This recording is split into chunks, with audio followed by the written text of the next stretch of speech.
ನಮಸ್ಕಾರ. ಇವತ್ತು ನಾವು ಧ್ಯಾನದ ಬಗ್ಗೆ ಮಾತಾಡೋಣ. ನಮಸ್ಕಾರ. ನಮ್ಮ ಕೇಳುಗರೊಬ್ರು ಕೆಲವು ಆಕರಗಳನ್ನ ಕಳಿಸಿದ್ರು. ಅದರ ಬಗ್ಗೆ ಆಳವಾಗಿ ಇಳಿದು ನೋಡೋಣ ಅಂತ. ಹೌದು. ಇದರಲ್ಲಿ ಶೆರೋನ್ ಸಾಲ್ಸ್ಬರ್ಗ್ ಅವರ ರಿಯಲ್ ಹ್ಯಾಪಿನೆಸ್ ಪುಸ್ತಕದ ಕೆಲವು ಭಾಗಗಳಿದೆ, ಕೆಲವು ಸೈಂಟಿಫಿಕ್ ರಿಸರ್ಚ್ ಪೇಪರ್ಸ್ಗಳಿವೆ, ಮತ್ತೆ ಧ್ಯಾನ ಮಾಡುವಾಗ ಬರೋ ಚಾಲೆಂಜ್ಗಳ ಬಗ್ಗೆ ಒಂದೆರಡು ಬ್ಲಾಗ್ ಪೋಸ್ಟ್ಗಳು ಇವೆ. ಹೌದು, ಈ ಎಲ್ಲ ಸೋರ್ಸ್ಗಳನ್ನ ಒಟ್ಟಿಗೆ ಇಟ್ಟು ನೋಡಿದಾಗ ನಮ್ಮ ಇವತ್ತಿನ ಉದ್ದೇಶ ಸ್ಪಷ್ಟವಾಗುತ್ತೆ.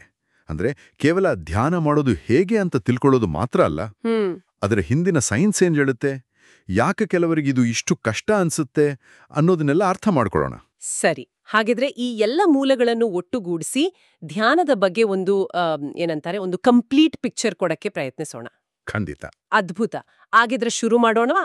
ಮೊದಲು ಅತಿ ಸರಳವಾದ, ಎಲ್ಲರಿಗೂ ಗೊತ್ತಿರೋ ವಿಷಯದಲ್ಲೇ ಶುರು ಮಾಡೋಣ. ಉಸಿರಾಟದ ಧ್ಯಾನ. ಹೌದು, ರಿಯಲ್ ಹ್ಯಾಪಿನೆಸ್ ಪುಸ್ತಕದಲ್ಲಿ ಹೇಳಿರೋ ಉಸಿರಾಟದ ಧ್ಯಾನ. ಧ್ಯಾನ ಅಂತ ತಕ್ಷಣ ಎಲ್ಲರ ತಲೆಗೂ ಬರೋದು ಇದೆ ಅಲ್ವಾ? ಖಂಡಿತ. ಇದು ಅಡಿಪಾಯ ಇದ್ದ ಹಾಗೆ. ಪುಸ್ತಕದಲ್ಲಿ ಹೇಳೋ ಹಾಗೆ ಇದರ ಅಭ್ಯಾಸ ತುಂಬಾ ಸರಳ. ಆರಾಮಾಗಿ ಬೆನ್ನು ನೇರವಾಗಿಟ್ಕೊಂಡು ಕೂತ್ಕೊಳ್ಳಿ. ಕುರ್ಚಿಯಲ್ಲಾದ್ರೂ ಸರಿ, ಕೆಳಗೆ ಕೂತ್ರೂ ಸರಿ. ಓಕೆ. ಕಣ್ಣುಗಳನ್ನ ನಿಧಾನವಾಗಿ ಮುಚ್ಚಬಹುದು, ಅಥವಾ ಕಣ್ಣು ಮುಚ್ಚೋಕೆ ಇಷ್ಟ ಇಲ್ಲ ಅಂದ್ರೆ ನಿಮ್ ಮುಂದೆ ಕೆಲವು ಅಡಿ ದೂರದಲ್ಲಿ ದೃಷ್ಟಿಯನ್ನ ಸಾಫ್ಟ್ ಆಗಿ ಫೋಕಸ್ ಮಾಡಬಹುದು. ಸರಿ. ಶುರುವಿನಲ್ಲಿ ಒಂದು 3-4 ಸಾರಿ ದೀರ್ಘವಾಗಿ ಉಸಿರನ್ನ ಒಳಗ್ ತಗೊಂಡು ಪೂರ್ತಿಯಾಗಿ ಹೊರಗೆ ಬಿಡಿ. ಇದು ನಮ್ಮ ದೇಹಕ್ಕೆ, ಮನಸ್ಸಿಗೆ ಓಕೆ, ನಾವೀಗ ಸ್ವಲ್ಪ ಶಾಂತವಾಗ್ತಿದೀವಿ ಅಂತ ಒಂದು ಸಿಗ್ನಲ್ ಕೊಟ್ಟ ಹಾಗೆ. ಅದಾದ ನಂತರ ಉಸಿರಾಟವನ್ನ ಅದರ ಪಾಡಿಗೆ ಬಿಟ್ಬಿಡಿ. ಕಂಟ್ರೋಲ್ ಮಾಡೋದು, ಬದಲಾಯಿಸೋದು ಏನೂ ಬೇಡ. ಅದು ಹೇಗಿದೆಯೋ ಹಾಗೆ ಇರಲಿ. ಈಗ ನಿಮ್ಮ ಗಮನವನ್ನ ಉಸಿರಾಟದ ಸಂವೇದನೆ ಮೇಲೆ ತನ್ನಿ. ಅದು ಮೂಗಿನ ಹತ್ರ ಇರ್ಬೋದು, ಎದೆ ಭಾಗದಲ್ಲಿರ್ಬೋದು, ಅಥವಾ ಹೊಟ್ಟೆ ಮೇಲೆ ಕೆಳಗೆ ಆಗೋದ್ರ ಮೇಲಿರ್ಬೋದು. ಎಲ್ಲಿ ಕ್ಲಿಯರ್ ಆಗಿ ಫೀಲ್ ಆಗುತ್ತೋ ಅಲ್ಲಿ ಗಮನ ಇಡಿ. ಪುಸ್ತಕದಲ್ಲಿ ಒಂದು ಸುಂದರವಾದ ಹೋಲಿಕೆ ಇದೆ. ನಮ್ಮ ಗಮನವನ್ನ ಹೂವಿನ ಮೇಲೆ ಚಿಟ್ಟೆ ಕೂರುವಷ್ಟು ಹಗುರವಾಗಿ ಉಸಿರಾಟದ ಮೇಲೆ ಇಡ್ಬೇಕು ಅಂತ.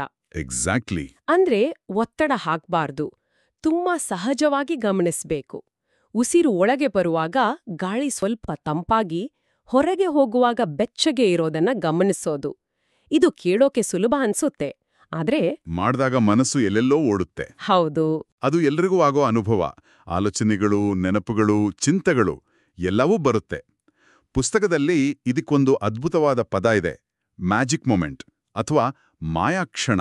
ಮಾಯಾಕ್ಷಣ ಅಂದ್ರೆ ನಮ್ಮ ಗಮನ ಬೇರೆ ಕಡೆ ಹೋಯ್ತು ಅಂತ ಗೊತ್ತಾದ ಕ್ಷಣ ಅಲ್ವಾ? ಆವಾಗ ನಮ್ಗೆ ಮತ್ತೆ ಫೇಲ್ ಆದೆ ಅಂತ ಬೇಜಾರಾಗತ್ತೆ. ನಿಖರವಾಗಿ. ಆದ್ರೆ ಶೆರೋನ್ ಸಾಲ್ಸ್ಬರ್ಗ್ ಹೇಳೋದೇನಂದ್ರೆ, ಆ ಕ್ಷಣ ನಿರಾಸೆದಲ್ಲ, ಅದೇ ನಿಜವಾದ ಮ್ಯಾಜಿಕ್.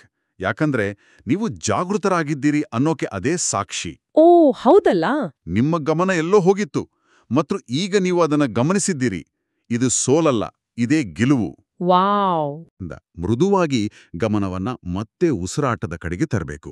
ಅಂದ್ರೆ ಸರಿಯಾಗಿ ಧ್ಯಾನ ಮಾಡ್ಬೇಕು ಅನ್ನೋ ಗುರಿಗಿಂತ ಪ್ರತಿ ಸಲ ದಾರಿ ತಪ್ಪಿದಾಗ್ನೂ ನಮ್ಮ ಮೇಲೆ ನಾವೇ ದಯೆ ತೋರಿಸ್ಬೇಕು ಅನ್ನೋ ಅಭ್ಯಾಸ ಮುಖ್ಯ ಅಂತಾಯ್ತು. ಖಂಡಿತ. ಅದನ್ನೇ ಪುಸ್ತಕದಲ್ಲಿ ಇದೇ ಜೀವನ, ಪ್ರತಿ ಉಸಿರಿನಲ್ಲೂ ಮತ್ತೆ ಮತ್ತೆ ಪ್ರಾರಂಭಿಸುವುದು ಅಂತ ಹೇಳೋದು. 1000 ಬಾರಿ ಗಮನ ಬೇರೆಡೆ ಹೋದ್ರೂ 1000 ಬಾರಿ ವಾಪಸ್ ತರೋದೇ ಅಭ್ಯಾಸ. ಸರಿ, ಇದು ಗಮನವನ್ನ ಒಂದೆಡೆ ಇಡೋ ಬಗೆ ಆಯ್ತು. ಆದ್ರೆ ನಮ್ಮ ಸೋರ್ಸ್ಗಳಲ್ಲಿ ಇನ್ನೊಂದು ರೀತಿಯ ಧ್ಯಾನದ ಬಗ್ಗೆನೂ ಇದೆ, ಮೆತ್ತ ಅಥವಾ ಲವಿಂಗ್ ಕೈಂಡ್ನೆಸ್ ಮೆಡಿಟೇಷನ್. ಹೌದು. ಇದು ಉಸಿರಾಟದ ಧ್ಯಾನಕ್ಕಿಂತ ಹೇಗ್ ಬೇರೆ? ಇದು ತುಂಬಾ ವಿಭಿನ್ನವಾದ ಮತ್ತು ತುಂಬಾನೇ ಶಕ್ತಿಯುತವಾದ ಅಭ್ಯಾಸ. ಉಸಿರಾಟದ ಧ್ಯಾನದಲ್ಲಿ ನಾವು ಗಮನವನ್ನ ಒಳಮುಖವಾಗಿ ಕೇಂದ್ರೀಕರಿಸ್ತೀವಿ. ಅದೇ ಲವಿಂಗ್ ಕೈಂಡ್ನೆಸ್ ಧ್ಯಾನದಲ್ಲಿ ನಾವು ನಮ್ಮ ಹೃದಯದಲ್ಲಿರೋ ಪ್ರೀತಿ, ದಯೆ, ಶುಭ ಹಾರೈಕೆಯ ಭಾವನೆಗಳನ್ನು ಬೆಳೆಸಿ ಅದನ್ನ ಹೊರ ಜಗತ್ತಿಗೆ ವಿಸ್ತರಿಸ್ತೀವಿ. ಗ್ರೇಟರ್ ಗುಡ್ ಅಂಡ್ ಆಕ್ಷನ್ ಲೇಖನದಲ್ಲಿ ಇದರ ಸ್ಟೆಪ್ಸ್ ಚೆನ್ನಾಗಿ ಕೊಟ್ಟಿದ್ದಾರೆ. ಅದನ್ನ ಮಾಡೋದು ಹೇಗೆ? ಮೊದಲಿಗೆ ನಿಮ್ಮ ಬಗ್ಗೆ ತುಂಬಾ ಪ್ರೀತಿ ಇರೋ, ನಿಮ್ಗೆ ಒಳ್ಳೆಯದನ್ನೇ ಬಯಸೋ ಒಬ್ಬ ವ್ಯಕ್ತಿಯನ್ನ ಮನಸ್ಸಲ್ಲಿ ನೆನೆಸ್ಕೊಳ್ಳಿ. ಓಕೆ. ಅದು ನಿಮ್ಮ ಅಮ್ಮ, ಅಪ್ಪ, ಗುರು, ಸ್ನೇಹಿತರು ಯಾರಾದ್ರೂ ಆಗಿರ್ಬೋದು. ಅವರು ನಿಮ್ಗೆ ಕಳಿಸ್ತಿರೋ ಪ್ರೀತಿ, ಕಾಳಜಿಯನ್ನ ನೀವು ಉಸಿರಿನ ಮೂಲಕ ಒಳಗೆ ತಗೊಳ್ತಿದ್ದೀರಾ ಅಂತ ಭಾವಿಸಿ. ಆ ಪ್ರೀತಿಯನ್ನ ಅನುಭವಿಸಿ. ಇದು ಚೆನ್ನಾಗಿದೆ. ಮೊದಲು ಪ್ರೀತಿಯನ್ನ ಸ್ವೀಕರಿಸೋದು. ಆದ್ರೆ ಕೆಲವರಿಗೆ ತಮಗಾಗಿ ಪ್ರೀತಿಯನ್ನ ಅನುಭವಿಸೋದೇ ಕಷ್ಟ ಆಗೋದಲ್ವಾ? ನಾನಿದಕ್ಕೆ ಅರ್ಹರಲ್ಲ ಅನ್ನೋ ಫೀಲಿಂಗ್ ಬರ್ಬೋದಲ್ವಾ? ಖಂಡಿತ ಬರ್ಬೋದು. ಅದು ತುಂಬಾ ಕಾಮನ್. ಆಗ ನಿಮ್ಗೆ ಪ್ರೀತಿ ತೋರ್ಸೋಕೆ ಸುಲಭ ಆಗೋರ್ ಮೇಲೆ ಗಮನ ಹರಿಸ್ಬೋದು. ಉದಾಹರಣೆಗೆ ನಿಮ್ಮ ಸಾಕು ಪ್ರಾಣಿ ಅಥವಾ ಒಂದು ಪುಟ್ಟ ಮಗು. ಅವರಿಂದ ಶುರು ಮಾಡಿ ಆ ಭಾವನೆ ಬೆಳೆದಂತೆ ನಿಧಾನವಾಗಿ ಅದನ್ನ ನಿಮ್ಮ ಕಡೆಗೆ ತಿರುಗಿಸ್ಬೋದು. ಶರೋನ್ ಸಾಲ್ಸ್ಬರ್ಗ್ ಅವರ ವೆಬ್ಸೈಟ್ನಲ್ಲಿರೋ ಕೆಲವು ಸಾಲುಗಳು ಇಲ್ಲಿ ಹೆಲ್ಪ್ ಆಗುತ್ತೆ. ನೀವು ಸುರಕ್ಷಿತವಾಗಿರಿ, ನೀವು ಸಂತೋಷವಾಗಿರಿ, ನೀವು ಆರೋಗ್ಯವಾಗಿರಿ, ನೀವು ನಿರಾಳವಾಗಿ ಬದುಕಿ. ಇದನ್ನ ಮೊದಲು ನಮಗೇ ನಾವು ಹೇಳ್ಕೋಬೇಕು. ಹೌದು. ಅದಾದ್ಮೇಲೆ ಈ ಭಾವನೆಯನ್ನ ಬೇರೆಯವರಿಗೆ ವಿಸ್ತರಿಸೋದು. ಮೊದಲು ನಮ್ಮ ಪ್ರೀತಿಪಾತ್ರರಿಗೆ, ಆಮೇಲೆ ಸ್ನೇಹಿತರಿಗೆ, ಆಮೇಲೆ ತಟಸ್ಥ ವ್ಯಕ್ತಿಗಳಿಗೆ. ತಟಸ್ಥ ವ್ಯಕ್ತಿಗಳು ಅಂದ್ರೆ ದಿನಸಿ ಅಂಗಡಿಯವರು, ಪೋಸ್ಟ್ ಮ್ಯಾನ್, ಹೀಗೆ ನಮಗೆ ಹೆಚ್ಚು ಎಮೋಷನಲ್ ಕನೆಕ್ಷನ್ ಇಲ್ದವರು, ಅವ್ರಿಗೂ ಇದೇ ಶುಭ ಹಾರೈಕೆಗಳನ್ನು ಕಳಿಸೋದು. ಓಕೆ. ಮತ್ತು ಕೊನೆಯ ಅತಿ ಕಷ್ಟದ ಹಂತ ಅಂದ್ರೆ ನಮಗೆ ಕಷ್ಟ ಕೊಟ್ಟಿರೋ ಅಥವಾ ನಮಗೆ ಇಷ್ಟ ಇಲ್ಲದ ವ್ಯಕ್ತಿಗೆ ಇದೇ ಶುಭ ಹಾರೈಕೆಗಳನ್ನು ಕಳಿಸೋದು. ಒಂದ್ ನಿಮಿಷ. ನನಗೆ ಕಿರಿಕಿರಿ ಮಾಡೋ ನನ್ನ ಸಹೋದ್ಯೋಗಿಗೆ ನೀನು ಸಂತೋಷವಾಗಿರುವಂತ ಹಾರೈಸಬೇಕಾ? ಯಾಕೆ? ಅದ್ರ ಉದ್ದೇಶವಾದ್ರೂ ಏನು? ಅದು ಸುಳ್ಳು ಅನ್ಸಲ್ವಾ? ಒಳ್ಳೆ ಪ್ರಶ್ನೆ. ಇಲ್ಲಿ ಉದ್ದೇಶ ಅವ್ರನ್ನ ಕ್ಷಮಿಸಬೇಕು ಅಥವಾ ಅವರ ನಡವಳಿಕೆಯನ್ನು ಒಪ್ಕೋಬೇಕು ಅಂತಲ್ಲ.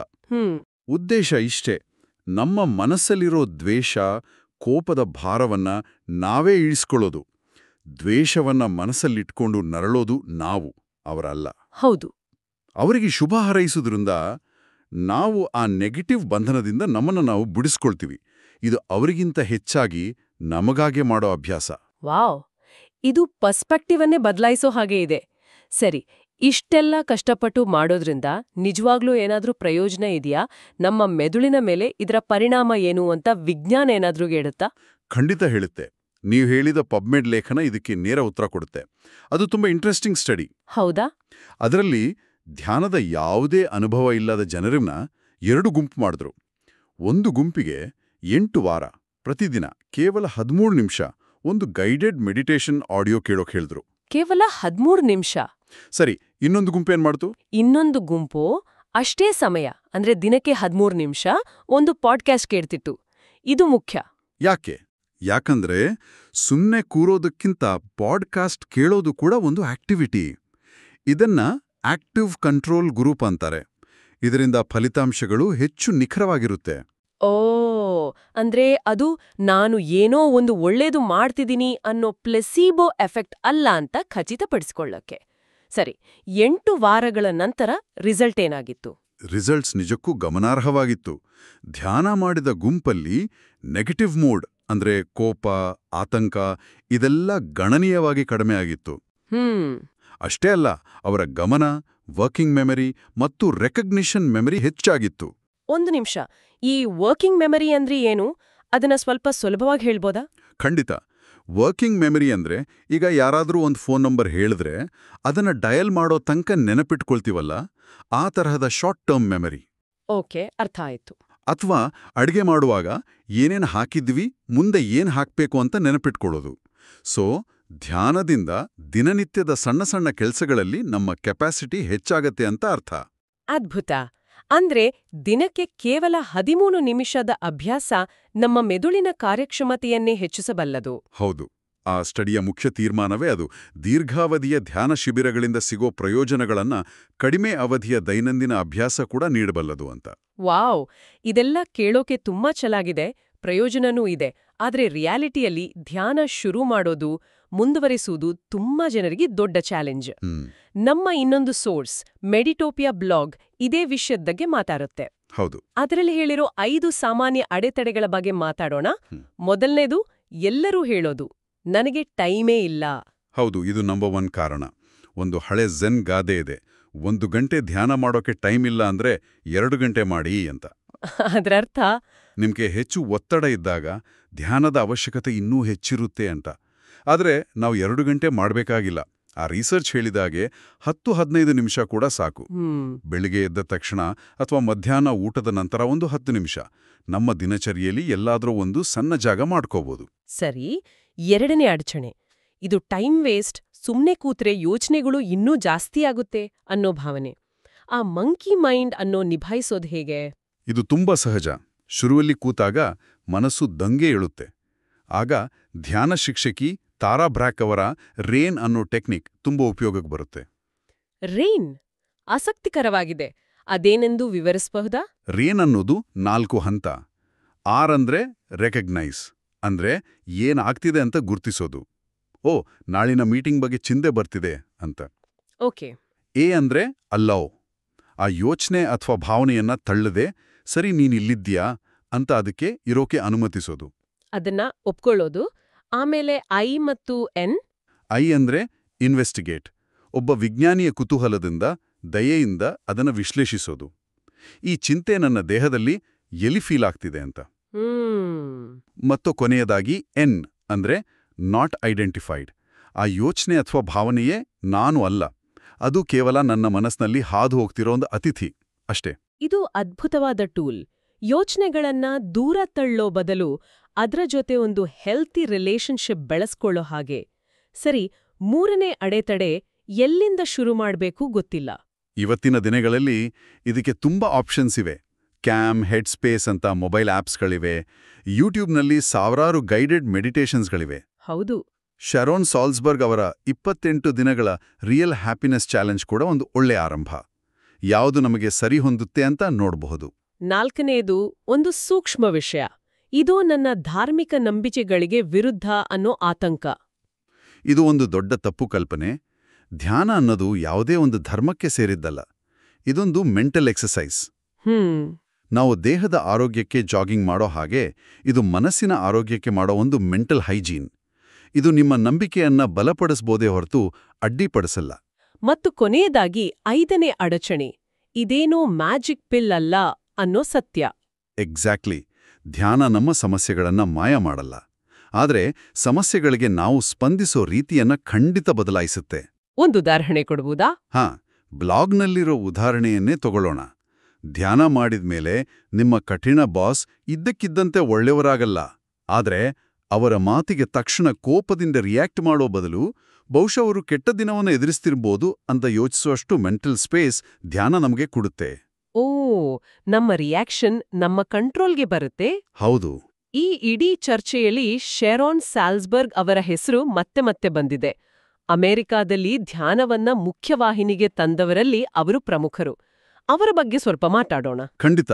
ಶೆರಾನ್ ಸಾಲ್ಸ್ಬರ್ಗ್, ಜೋಸೆಫ್ ಗೋಲ್ಡ್ಸ್ಟೀನ್ ಮತ್ತು ಜಾಕ್ ಕಾರ್ನ್ಫೀಲ್ಡ್ ಈ ಮೂವರು 1976ರಲ್ಲಿ ಇನ್ಸೈಟ್ ಮೆಡಿಟೇಷನ್ ಸೊಸೈಟಿ IMS ಅನ್ನು ಸ್ಥಾಪಿಸಿದರು. ಎಲ್ಲಿ? ಮ್ಯಾಸಚ್ಯೂಸೆಟ್ಸ್ನ ಬಾರೆ ಅನ್ನೋ ಒಂದು ಪುಟ್ಟ ಊರಲ್ಲಿ. ಅದರಲ್ಲಿ ಒಂದು ಇಂಟ್ರೆಸ್ಟಿಂಗ್ ವಿಷಯ ಇದೆ ಅಲ್ವಾ, ಆ ಊರಿನ ಧ್ಯೇಯವಾಕ್ಯದ ಬಗ್ಗೆ. ಹೌದು. ಕಾಕತಾಳೀಯವೋ ಏನೋ ಆ ಊರಿನ ಧ್ಯೇಯವಾಕ್ಯ ಶಾಂತ ಮತ್ತು ಜಾಗೃತ, ಟ್ರ್ಯಾಂಕ್ವಿಲ್ ಅಂಡ್ ಅಲರ್ಟ್ ಅಂತ ಇತ್ತು. ವಾವ್, ಅದು ಧ್ಯಾನದ ಸಾರವನ್ನೇ ಹಿಡಿದಿಟ್ಟ ಹಾಗೇ ಇದೆ. ಹೌದು, ತುಂಬಾ ಸಾಂಕೇತಿಕವಾಗಿತ್ತು. ಶಾರಾನ್ ಸಾಲ್ಸ್ಬರ್ಗ್ ಒಂದು ತಮಾಷೆಯ ಘಟನೆಯನ್ನ ಹಂಚಿಕೊಂಡಿದ್ದಾರೆ. ಯಾರೋ ಒಬ್ರು ಅವರ ಸಂಸ್ಥೆಗೆ ದಿ ಇನ್ಸ್ಟೆಂಟ್ ಮೆಡಿಟೇಷನ್ ಸೊಸೈಟಿ ಅಂದ್ರೆ ತಕ್ಷಣದ ಧ್ಯಾನ ಸಂಸ್ಥೆ ಅಂತ ವಿಳಾಸ ಬರ್ದಿದ್ರಂತೆ. ಹೌದಾ? ಇನ್ಸ್ಟೆಂಟ್ ಮೆಡಿಟೇಷನ್ ಸೊಸೈಟಿ ಅಂತನಾ? ಹೌದು. ಧ್ಯಾನದ ಸಂಪೂರ್ಣ ಉದ್ದೇಶಕ್ಕೆ ವಿರುದ್ಧವಾದ ಹೆಸರು. ಇದಕ್ಕೆ ಅವರು ಧ್ಯಾನದಲ್ಲಿ ತಕ್ಷಣ ಅಥವಾ ಇನ್ಸ್ಟೆಂಟ್ ಅಂದ್ರೆ ಕೇವಲ ಈ ಕ್ಷಣ, ದಿಸ್ ಇನ್ಸ್ಟೆಂಟ್ ಮಾತ್ರ, ಬೇರೇನೂ ಅಲ್ಲ ಅಂತ ಹೇಳ್ತಾರೆ. ಅದ್ಭುತ. ಇಂದಿನ ನಮ್ಮ ಚರ್ಚೆಯನ್ನ ಒಟ್ಟಾರೆಯಾಗಿ ನೋಡಿದ್ರೆ ಧ್ಯಾನ ಅಂದ್ರೆ ಪರಿಪೂರ್ಣತೆ ಸಾಧಿಸೋದಲ್ಲ, ಬದಲಿಗೆ ಮತ್ತೆ ಮತ್ತೆ ಪ್ರಾರಂಭಿಸುವ ಒಂದು ಕರುಣಾಮಯಿ ಅಭ್ಯಾಸ ಅನ್ನೋದು ಸ್ಪಷ್ಟವಾಗುತ್ತೆ. ಹೌದು. ದಿನಕ್ಕೆ ಕೆಲವೇ ನಿಮಿಷಗಳ ಅಭ್ಯಾಸ ಕೂಡ ವೈಜ್ಞಾನಿಕವಾಗಿ ನಮ್ಮ ಮೆದುಳಿನ ಮೇಲೆ ಸಕಾರಾತ್ಮಕ ಪರಿಣಾಮ ಬೀರಬಲ್ಲದು. ಅಡೆತಡೆಗಳು ಸಹಜ, ಆದ್ರೆ ಅವುಗಳನ್ನ ನಿಭಾಯಿಸೋಕೆ RAIN ನಂತಹ ಸಾಧನಗಳು ಇವೆ. ಹೌದು. ಎಲ್ಲವನ್ನೂ ಚೆನ್ನಾಗಿ ಸಂಕ್ಷಿಪ್ತಗೊಳಿಸಿದಿರಿ. ಕೇಳುಗರಿಗೆ ಒಂದು ಅಂತಿಮ ಯೋಚನೆಯೊಂದಿಗೆ ಈ ಚರ್ಚೆಯನ್ನು ಮುಗಿಸೋಣವೇ? ಖಂಡಿತ, ಹೇಳಿ.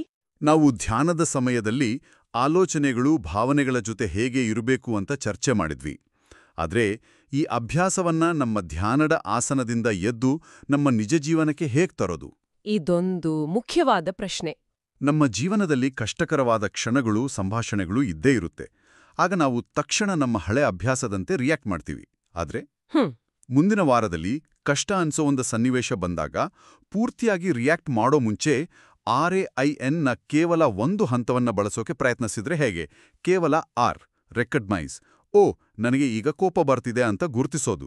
ಅಥವಾ ಕೇವಲ A, ಅಲಾವ್, ಈ ಆತಂಕದ ಭಾವನೆಗೆ ಒಂದು ಕ್ಷಣ ಇರೋಕೆ ಬಿಡ್ತೀನಿ ಅಂತ. ಎಕ್ಸಾಕ್ಟ್ಲಿ. ಆ ಒಂದು ಸಣ್ಣ ಹೆಜ್ಜೆ, ಆ ಒಂದು ಕ್ಷಣದ ಅಂತರ ನಮ್ಮ ಪ್ರತಿಕ್ರಿಯೆಯನ್ನ ಮತ್ತು ಆ ಸನ್ನಿವೇಶದ ಫಲಿತಾಂಶವನ್ನ ಹೇಗೆ ಬದಲಾಯಿಸಬಹುದು? ಇದೊಂದು ಯೋಚಿಸಬೇಕಾದ ವಿಷಯ.